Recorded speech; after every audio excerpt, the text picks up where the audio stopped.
ময়মনসিংহে আইনশৃঙ্খলা পরিস্থিতি জানাতে সরাসরি যুক্ত হচ্ছেন সহকর্মী ইলিয়াস আহমেদ। ইলিয়াস, শহরের বর্তমান পরিস্থিতি এখন কেমন দেখছেন, বিস্তারিত জানাবেন।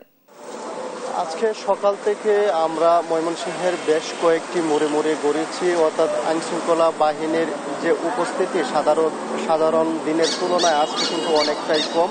আমরা এই বিষয়টি নিয়ে আইনশৃঙ্খলা বাহিনীর সঙ্গে কথা বলেছিলাম। তারা বলছেন যে তারা কৌশলগতভাবে তাদের যে নিরাপত্তা ব্যবস্থা, অর্থাৎ সাধারণ মানুষ সহ সরকারের যে বিভিন্ন স্থাপনার নিরাপত্তা ব্যবস্থা, সেটি কিন্তু তারা জোরদার করেছেন এবং তারা বলছেন যে তারা নিজেদের সুরক্ষার বিষয়টি মাথায় রেখে সাধারণ মানুষের জানমাল এবং সরকারি সম্পত্তি সুরক্ষায় কিন্তু তারা তাদের যে কৌশলগতভাবে দায়িত্ব পালন সেটি কিন্তু তারা করে যাচ্ছেন। অর্থাৎ আজকে সকাল থেকে আমরা মহাসড়কেও যান চলাচল কিছুটা কম দেখেছি। এছাড়াও দোকানপাটও কিন্তু আমরা ময়মনসিংহ শহরে কিছুটা অন্যান্য দিনের তুলনায় কিন্তু কিছুটা কম খোলা রয়েছে দোকানপাট, আমরা সেটি লক্ষ্য করেছি। অর্থাৎ বলা যায় যে মানুষের মধ্যে যে একটি উদ্বেগ উৎকণ্ঠা সেটি কিন্তু কাজ করছে। আমি যে জায়গাটিতে দাঁড়িয়ে আছি সেটি হচ্ছে ময়মনসিংহ নগরীর টাউন হল মোড়। সেই মোড় থেকেই আসলে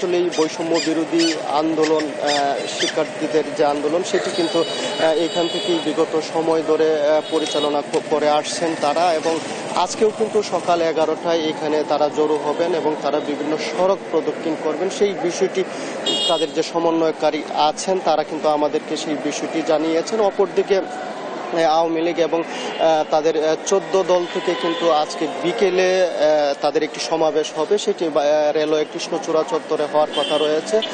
অর্থাৎ আওয়ামী লীগ এই বিষয়টি নিয়ে সতর্ক অবস্থানে রয়েছে এবং সামাজিক যোগাযোগ মাধ্যমে তারা কিন্তু আজকে মাঠে থাকার ঘোষণা কিন্তু দিয়েছেন। বিশেষ করে বলা যায় এই আওয়ামী লীগ এবং বৈষম্য বিরোধী যারা আন্দোলনকারী আছেন তাদের যে পাল্টাপাল্টি সমাবেশ, সেই সমাবেশকে ঘিরে একেবারেই ময়মনসিংহের পরিবেশ তমতমে বিরাজ করছে এবং আইনশৃঙ্খলা বাহিনীর সদস্য যারা আছেন তারাও কিন্তু বলছেন যে বিগত সময়ে ময়মনসিংহের যে শান্তিপূর্ণ পরিবেশ বজায় ছিল সেটি কিন্তু তারা অব্যাহত রাখার চেষ্টা করছেন এবং তারা তাদের যে দায়িত্বটুকু সেটি শতভাগ পালন করার চেষ্টা করছেন এবং সাধারণ মানুষের জানমাল যেন সুরক্ষিত থাকে সেই বিষয়ে তাদের নজরদারি রয়েছে। এই ছিল আমার কাছে ময়মনসিংহ থেকে সর্বশেষ তথ্য।